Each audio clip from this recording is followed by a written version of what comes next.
He's going to tell you a truth almost no one has the courage to admit. Most people don't respect you because you're trying too hard to be approved. And the more you try to please, the more invisible you become. It's cruel, yes, but the modern world works like this. It rewards those who stand firm and punishes those who beg for acceptance. And maybe that's exactly what has been draining your energy, your patience, and your self-confidence without you even noticing. At some point in life, you were taught to always be kind, always flexible, always understanding. And while you followed that manual, others around you were playing a completely different game, the game of respect. They weren't necessarily smarter than you. They just understood a simple rule. Those who chase approval become predictable, and those who choose respect become indispensable. And from here on, you're going to understand how to flip that switch. The truth is, there's a silent force turning ordinary people into figures of striking presence. The ability to show up in the world without begging to be loved by it. It sounds counterintuitive, but that's how it works. When you stop running after validation, your energy changes, your posture changes, and the world responds instantly. It's not magic. It's psychology applied with precision. And if you feel like someone is always stepping over you, that your opinions are ignored, or that your generosity has turned into obligation, that doesn't mean you're weak. It means you were trained to play the wrong game. Today you're going to learn the right one. From this video on, you'll discover how to build a presence that earns respect even in the most competitive environments, without needing to act cold or arrogant. What you're about to hear is not feel-good talk. It's a life strategy. It's the path that turns insecurity into posture, anxiety into clarity, and kindness into strength. It's a new kind of power, available to anyone willing to make a small, but deep, adjustment on the inside. And when that adjustment happens, respect comes before the words, before the actions, before any attempt to prove who you are. So get ready, because this video won't just explain what to do. It will show you exactly how to flip the switch to a new identity, a new presence, and a new kind of strength. A strength that never has to beg, because it's impossible to ignore. He often says people grow up believing that being good automatically opens doors, creates opportunities, and attracts respect. But in the real world, nobody wrote a script to reward the innocent, especially not the naive. Someone who gives without thinking ends up emotionally drained, because they don't understand that even kindness needs solid emotional boundaries. And when those boundaries don't exist, self-respect collapses. That's when the journey toward real mental toughness begins, even if the person doesn't notice it yet. He has seen this many times. People who said yes to everything, carrying everyone's weight, believing their effort would be appreciated someday. But gratitude never came, only more demands.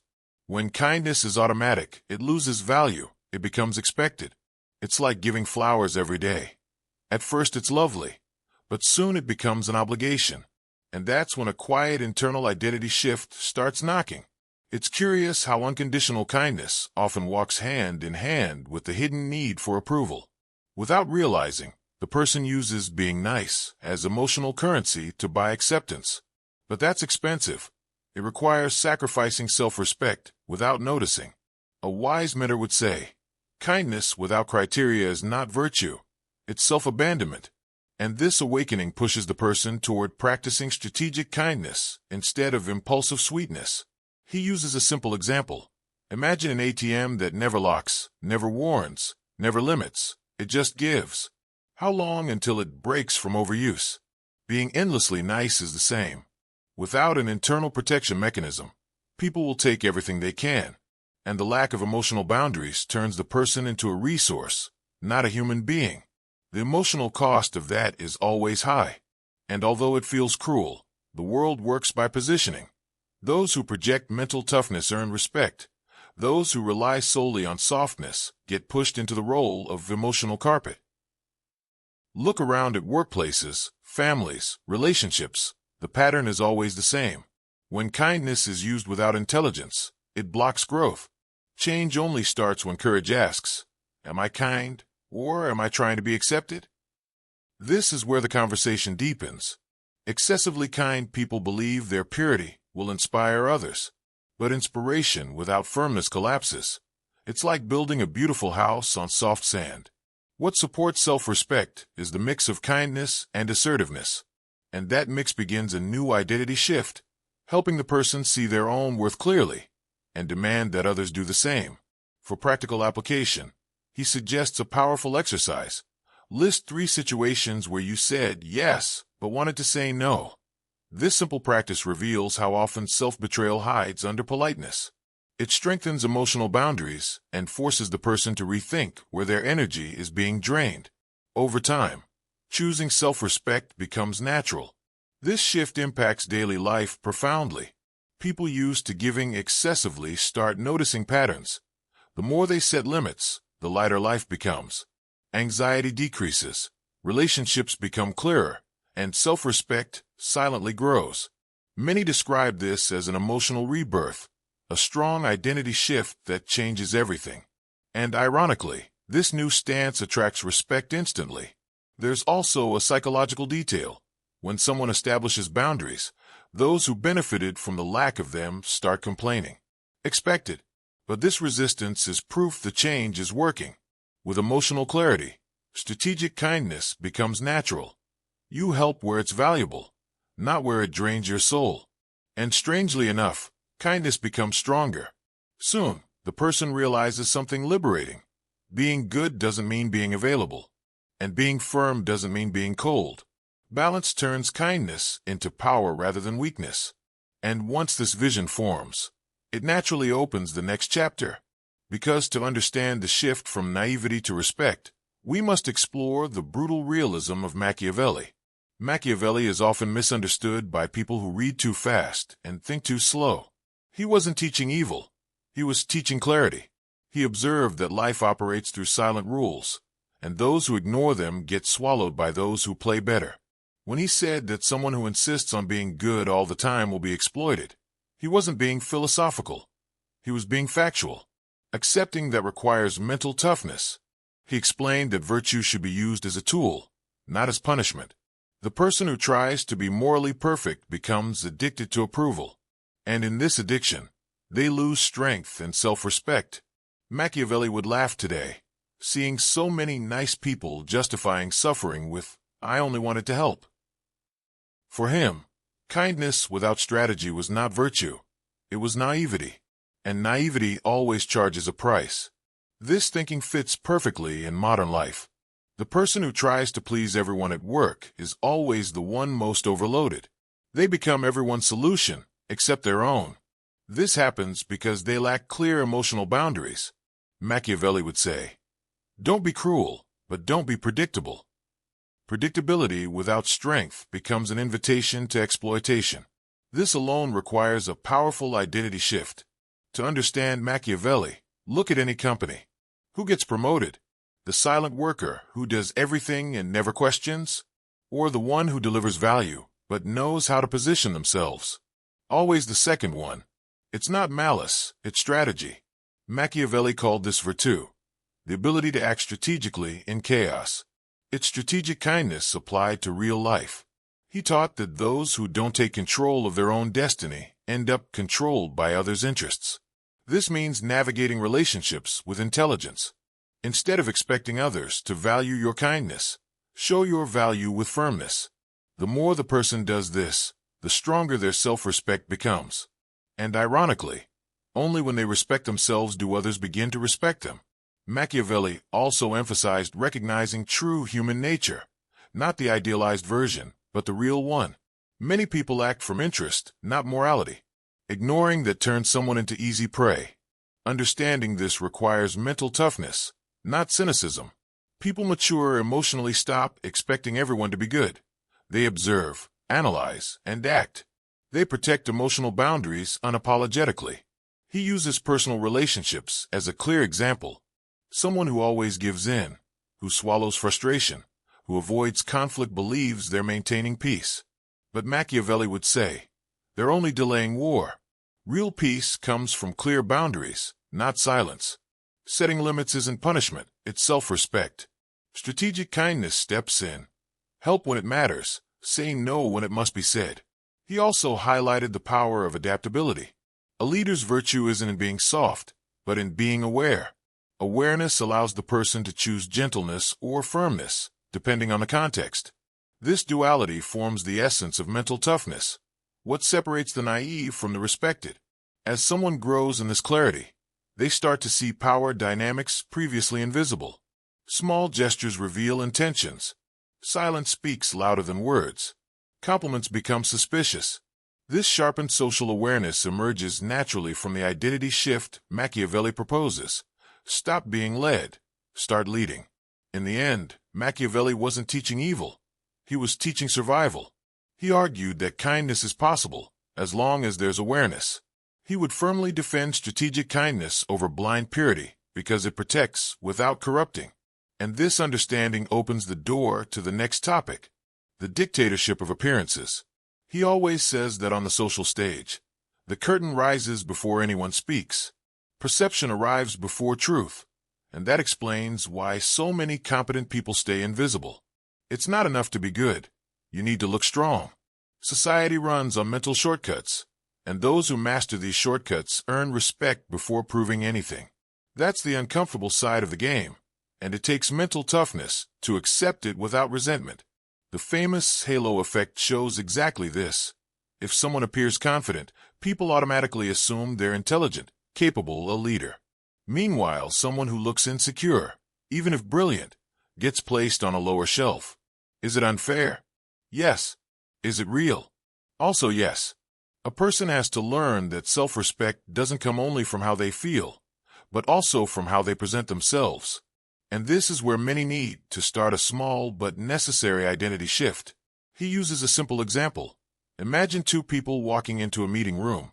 One comes in hunched over, eyes down. The other walks with firm posture and a directed gaze. Without saying a word, the second one has already gained 10 points of advantage. This has nothing to do with arrogance. It's about presence. That presence becomes an invisible shield, protecting emotional boundaries without apparent effort.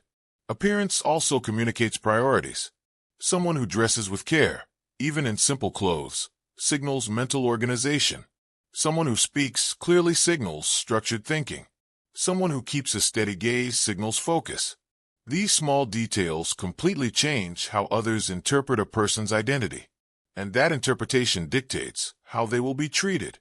That's why even strategic kindness is more respected when wrapped in strength, not submission. He always reminds people that appearance isn't about vanity, it's about strategy.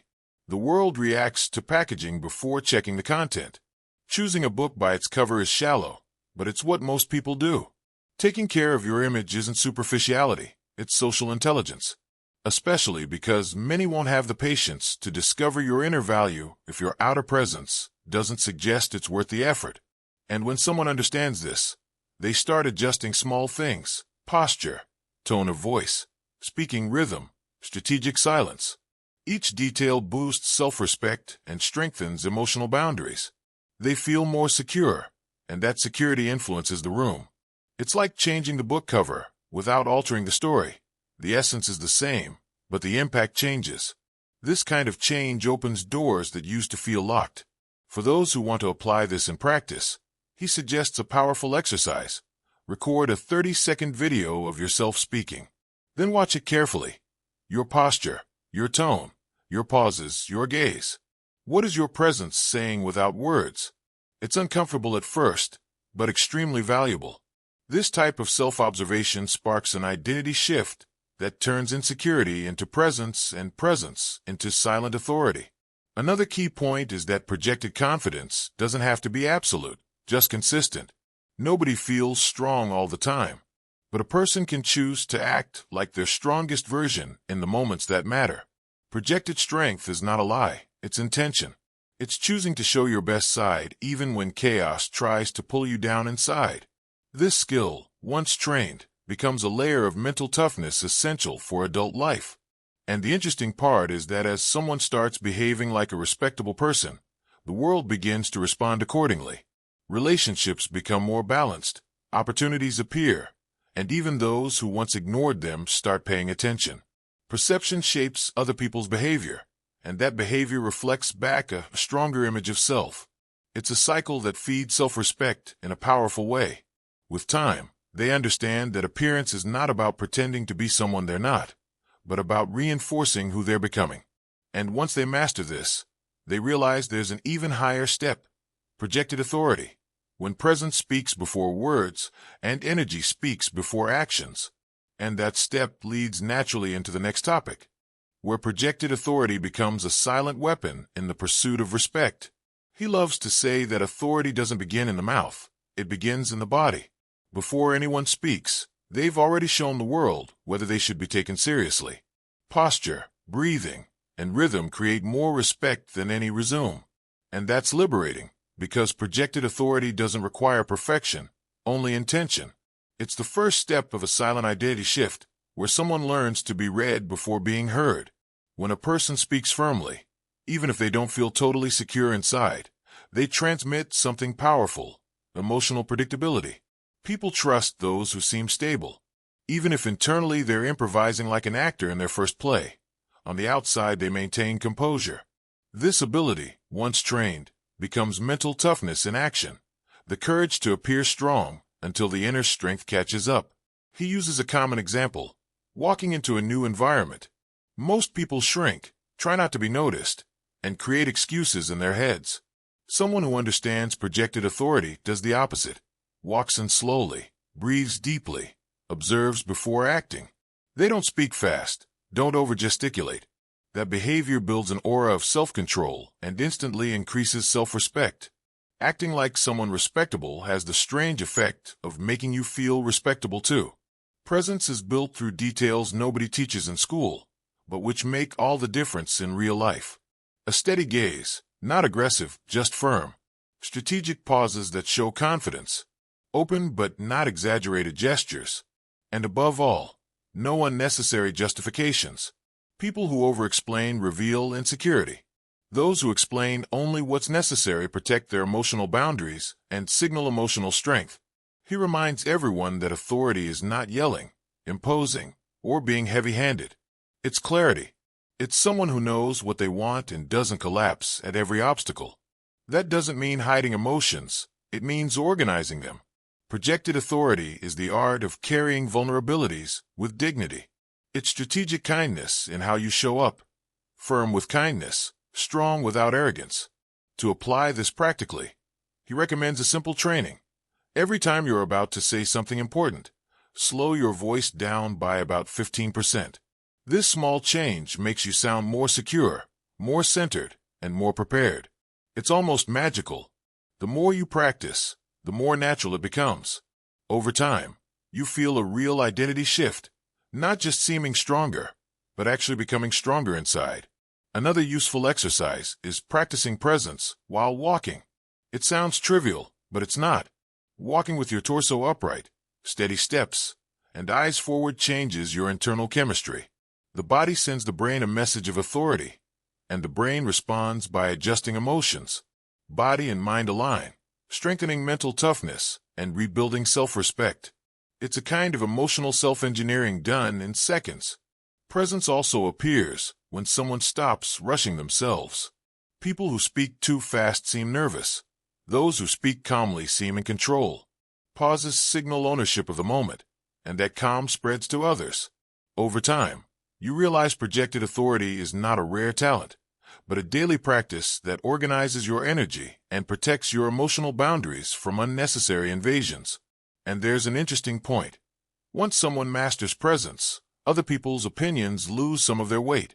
External validation stops being urgent, freeing up a massive amount of energy. The mind becomes less anxious, decisions become clearer, and self-respect quietly grows. At that stage, strategic kindness becomes even more powerful, because it no longer comes from a need to please, but from a conscious choice. With time, this combination of posture, intention, and self-control builds such a strong personal brand that the person is treated with respect even in unknown environments. And when they notice that, they begin to understand something deeper. Authority is not the end, it's the beginning. Because after mastering presence, a more important question appears: how to use that presence to be fair without being weak, firm without being cruel, which leads into the next topic, where the just wolf emerges. He always explains that the problem was never being good, The problem is being defenseless. The lamb is good, but gets devoured. The just wolf is also good, but nobody dares to test its patience. The difference is presence plus firmness. Once someone understands this, they see that kindness doesn't cancel strength, and strength doesn't cancel kindness. That balance becomes an advanced form of strategic kindness used with wisdom. The truth is, when someone tries to be good all the time, they attract exactly the type of people who take advantage of that. The too nice person gets surrounded by disguised predators. The just wolf, on the other hand, attracts alliances. It has clear emotional boundaries, treats everyone with respect, but doesn't tolerate abuse. That behavior creates something rare. People admire it without crossing the line. Its self-respect is protected naturally. He likes to say that being a just wolf means knowing how to say no calmly. No need to raise your voice or over-explain. A simple "this doesn't work for me" already imposes respect. The lamb explains everything, tries to convince, apologizes for existing. The wolf understands that excessive explanations weaken its position. That shift in posture is a powerful identity shift that completely changes relational dynamics. A great practical example appears in negotiations. The lamb accepts the first offer out of fear of losing the opportunity. The just wolf analyzes with a cool head, adjusts its posture, and says, "Let's work with numbers that make sense for both of us." That calm firmness opens doors and increases credibility. People with mental toughness don't have to beg for anything. They talk on equal footing. In today's fast and superficial world, being a just wolf is almost a superpower. He makes it clear that firmness is not aggression, it's self-care. The person who constantly tries to be overly nice loses energy, loses time, and slowly loses their identity. But when they adopt a more grounded stance, they see that strategic kindness works far better, helping those who deserve it, supporting those who value it, walking away from those who try to manipulate. Being a just wolf also means recognizing intentions, not to distrust everyone, but to avoid giving trust prematurely. The lamb trusts too quickly. The wolf observes first. That observation sharpens social perception and prevents unnecessary emotional exhaustion. The person starts using their emotional boundaries intelligently, and that emotional intelligence protects their peace like never before. He always says life rewards those who act with clarity. The just wolf is clear about what it tolerates and what it doesn't. Clear in speech, clear in actions, clear in decisions. That clarity builds respect because it eliminates room for twisted interpretations. It strengthens self-respect and dramatically reduces social anxiety. At last, the person begins to trust themselves, and that self-trust is one of the strongest bases of mental toughness. Another essential trait of the just wolf is that it doesn't seek conflict, but it doesn't run from it either. It resolves things calmly, uses firm words, maintains stable posture. Conflicts stop being threats and become opportunities to express boundaries. When someone lives this way, the feeling of being exploited disappears. There's no need to prove their worth. Their presence already communicates it. There's an important detail. When someone becomes a just wolf, weak relationships naturally dissolve. People who are only there for convenience drift away. Those who stay out of respect. It's like clearing the land before building something solid. This process filters out what doesn't serve and reinforces what matters.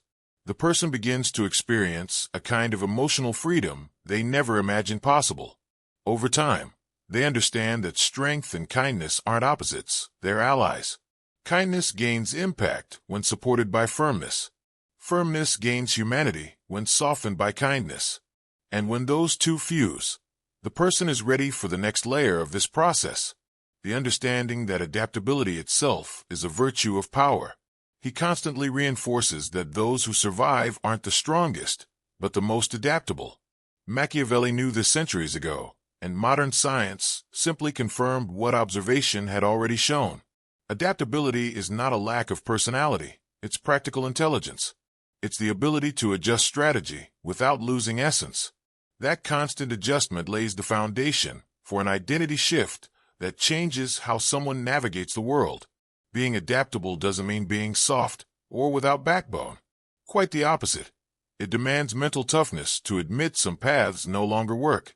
Only strong people abandon old patterns. Weak ones cling to them. This flexible strength protects self-respect because it allows a person to reposition themselves without betraying who they are. Adaptability is silent courage, the courage to change before life forces them to. He loves using Ulysses as the perfect example. In the Odyssey, Ulysses didn't defeat monsters with brute force, but with cleverness. He changed strategy constantly while staying true to himself. That skill kept him alive amidst chaos. The modern person needs the same mindset, practicing strategic kindness when needed, retreating when it's wise, advancing when conditions are right. Adaptability is mental chess, not emotional impulse.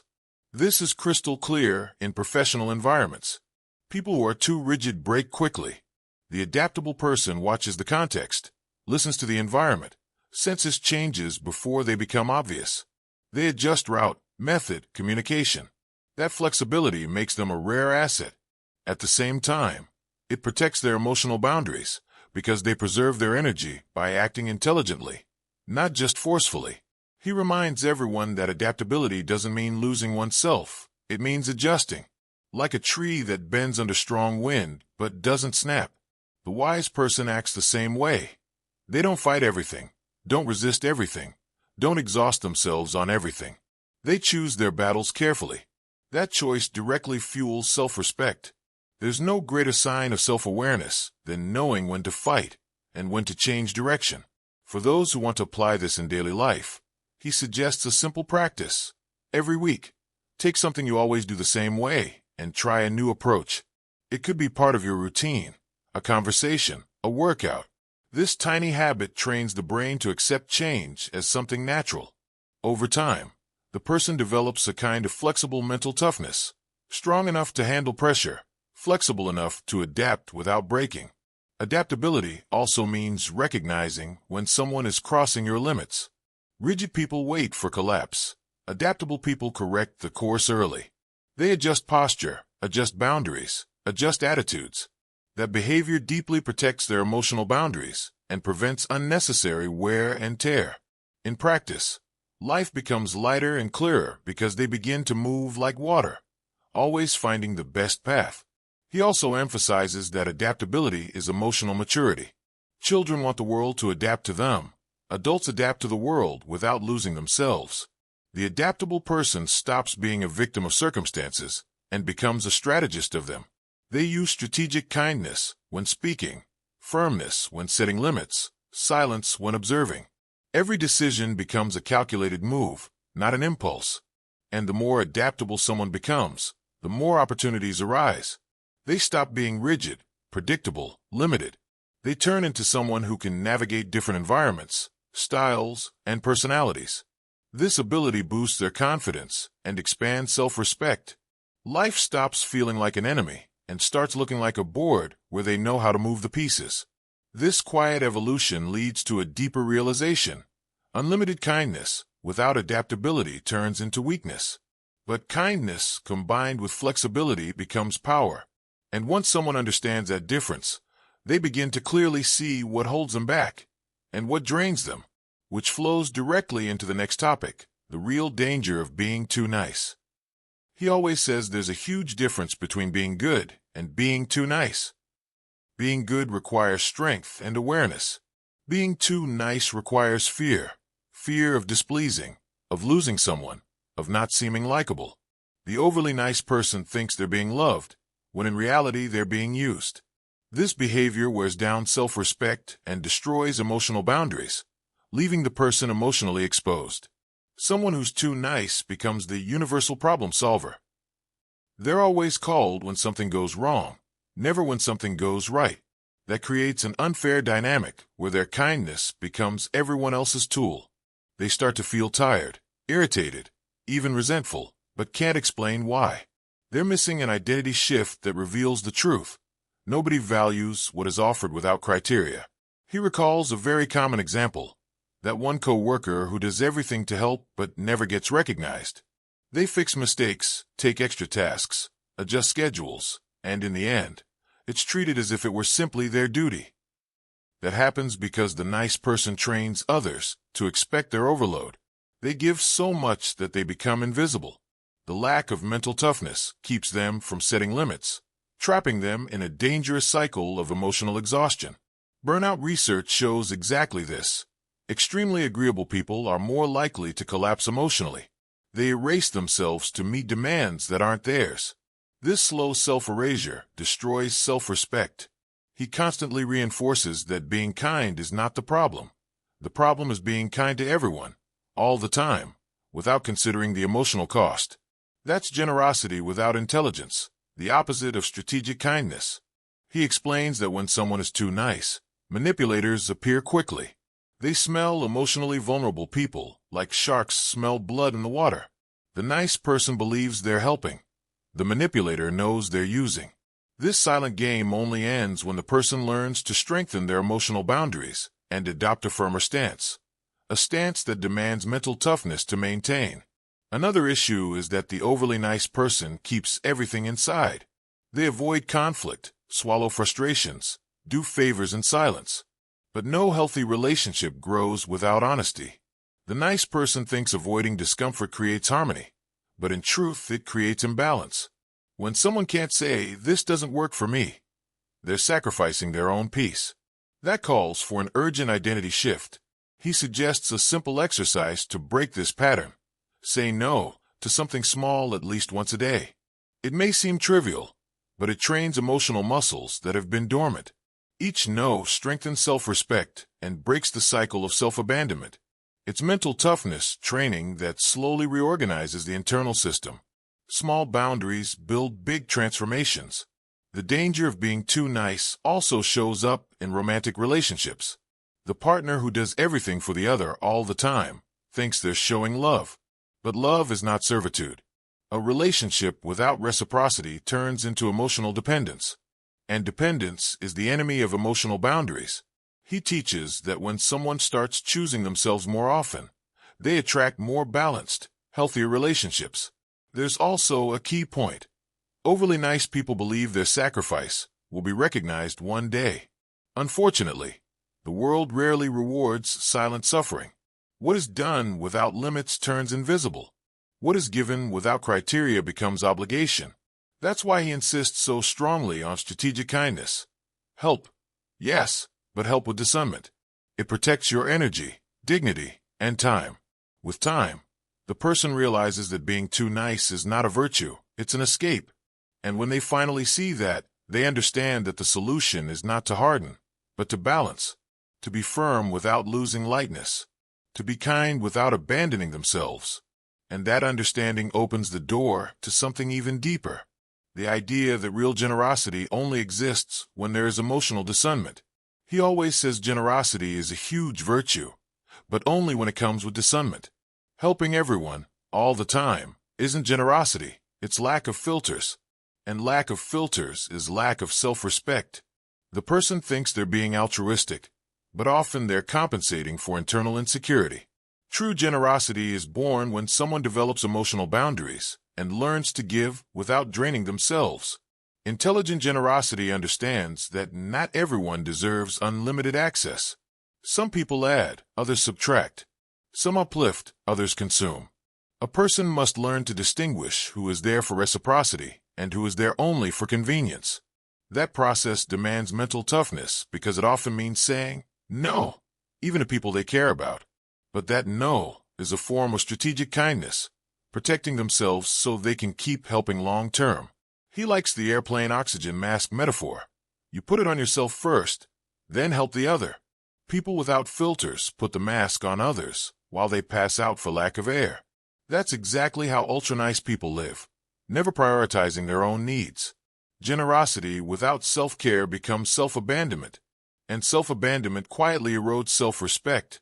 When someone learns to see who truly deserves their energy, everything changes. They realize that giving time, attention, and help to those who value it has 3 times the impact. Giving to those who don't value it has negative impact. Generosity with discernment multiplies. Impulsive generosity drains. This distinction marks the beginning of a powerful identity shift, where the person starts acting with more awareness. He offers a simple exercise. List 3 people you've helped in the last few days. Now ask, would they help me if I needed it? This reflection isn't selfish, it's clarity. Generosity is not a one-way street. And when someone understands that, their emotional boundaries naturally strengthen. They stop feeling guilty for choosing where to invest their energy. There's also a sharp difference between being generous and being a savior. The generous person helps when they see effort on the other side. The savior tries to carry those who refuse to move. That behavior is emotionally draining. He explains that strategic kindness means supporting those who deserve it, not those who demand it. It's choosing environments that value your effort and leaving those that exploit it. Generosity with discernment also applies at work. The person who helps too much becomes a crutch. The one who helps with intelligence becomes a reference. They choose when to support, when to guide, and when to let others learn on their own. That strengthens their positioning and elevates self-respect. Helping cannot mean taking over responsibilities that belong to others. That's confusing generosity with servitude. He notes that even nature uses discernment. A plant only gives fruit after being nourished. A river only overflows when it's full. People should work the same way. There's no virtue in completely emptying yourself to fill others. What there is emotional imbalance. And that imbalance is only resolved when someone learns to value their own energy. Something almost magical happens when a person applies discernment. Self-love grows. Energy rises. Life feels lighter. They stop fighting battles that aren't theirs, stop carrying others' emotional weight, and stop feeling guilty for not saving the world. Real generosity comes from abundance, not exhaustion. That internal change is the beginning of a new level of mental toughness. With time, they understand that helping isn't about giving everything. It's about giving the best. And the best only exists when there is balance, clarity, and boundaries. That realization opens space for the next natural step, the defensive strategy, because kindness only survives long-term when there's intelligence behind it. He always says Machiavelli didn't defend evil. He defended strategy. And that changes everything. Strategy is simply understanding the game before you start playing. Many confuse strategy with coldness, but really it's intelligent self-preservation. A strategic person protects their emotional boundaries and strengthens their self-respect because they live with intention instead of impulse. Life runs on subtle dynamics. Those who ignore them become pieces. Those who understand them become players. He repeats that living strategically doesn't mean manipulating others. It means not being easily manipulated. It's the ability to predict scenarios, adjust behaviors, and act consciously. That awareness is a deep pillar of mental toughness. The person stops merely reacting and starts directing. Strategy also filters relationships. People who only show up to receive disappear when reciprocity is required. Those who truly value the connection adapt, respect boundaries, and show they deserve to stay. This natural filter appears because the person is using strategic kindness. They help, but help smart. They give, but give with criteria. And that completely transforms their energy. He shares a simple example: work meetings. Those who walk in unprepared are easily led by others. Those who arrive clear on their objectives quietly steer the conversation without dominating anyone. Silent strategy creates presence. Presence creates respect. And respect creates space for someone to express their ideas without getting run over. Each small victory strengthens self-respect. Thinking strategically also means recognizing patterns. Toxic people have patterns. Unfair environments have patterns. Abusive situations have patterns. A strategic person doesn't ignore these signs. They learn to observe them. And by observing, they protect themselves. This skill avoids emotional damage and guards emotional boundaries because they stop romanticizing behaviors that only bring harm. He teaches that strategy is not something distant, reserved for CEOs or generals. It's in your daily routine, deciding where to invest energy, choosing who to spend time with, defining which battles are worth fighting. Strategy is the most practical way to apply mental toughness without having to fight with anyone. It's like navigating a storm using a compass instead of just shouting at the wind. He recommends a powerful exercise. Before any important decision, ask yourself, what is my objective here? That single question breaks automatic behaviors and activates awareness.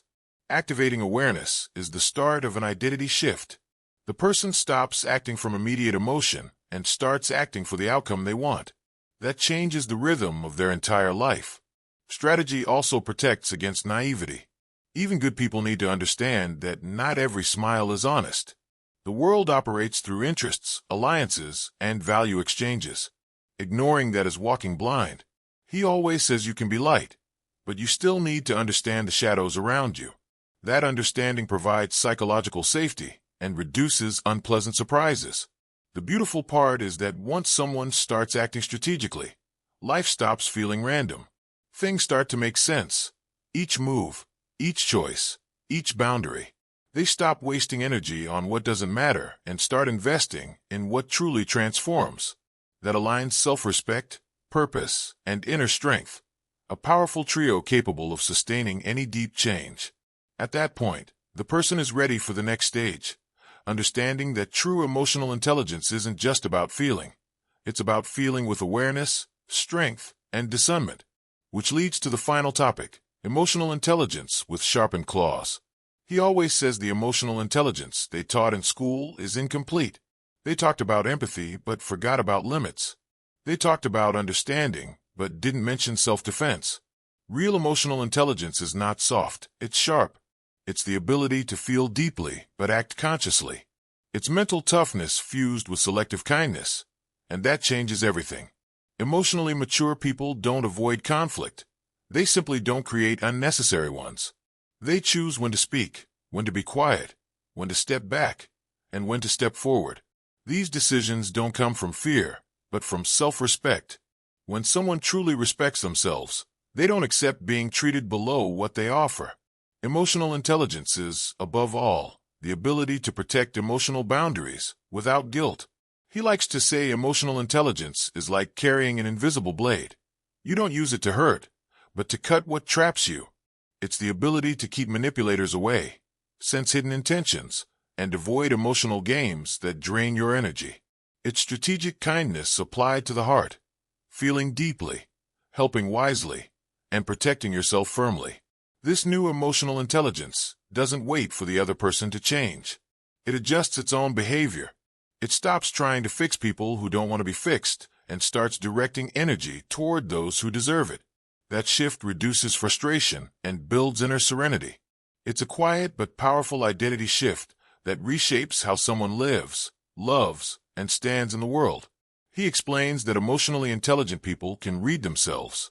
They notice when they're being sabotaged by their own ego, when they're reacting impulsively, or when fear is steering their choices. That inner reading is the first step to managing the outer world.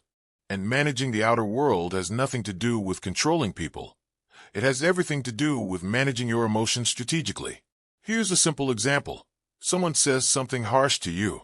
Before learning this, you'd react immediately, with intensity. After learning, you breathe, observe, analyze the context. Only then do you decide whether it's worth responding. That 2-second pause is a powerful expression of mental toughness. It's what prevents pointless fights and protects emotional boundaries without destroying relationships. He also emphasizes that emotional intelligence with sharpened claws includes recognizing when kindness is being used against you. Not every compliment is real. Not every show of need is genuine. Not every criticism is constructive. Emotionally strong people detect patterns and respond with balance. They don't completely close off, but they don't open up to just anyone either. That selectivity is one of the highest forms of self-respect. This new emotional intelligence also allows someone to maintain strong presence without turning into an inaccessible fortress. It's balance, protection with openness, firmness with warmth. When someone reaches this level, their relationships become more authentic because they're based on reciprocity, not dependency. Energy flows more evenly, communication becomes clearer, and life feels lighter. As someone develops this skill, their life visibly changes. People respect them more, conflicts decrease, and even professional opportunities grow. After all, those who master emotions master interactions, and those who master interactions navigate any environment better. This subtle control comes directly from a deep identity shift that blends mental toughness and strategic kindness in a balanced way. When someone reaches this level, they realize emotional intelligence isn't just about feeling. It's about using what they feel as a source of strength, not weakness. That's the real paradox. The more sensitive someone is, the stronger they can become, as long as they know how to protect themselves. And it's right here that this cycle of knowledge completes itself, preparing the ground for everything you've just learned to be applied in real life.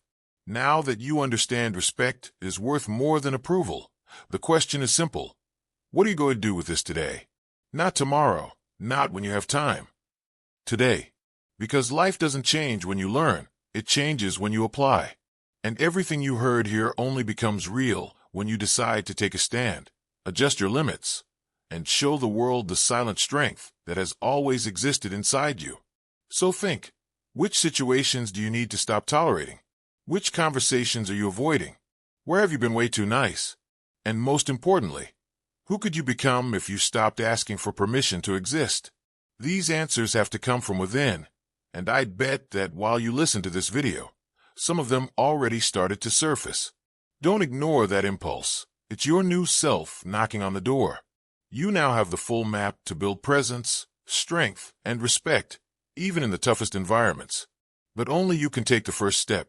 Only you can raise your self-respect, reinforce your emotional boundaries, and step into this identity that never bows, just to be liked. Life rewards those who choose themselves. And believe me, once you do that, the world will treat you differently. Before you go, let me ask you, are you really willing to make the shift?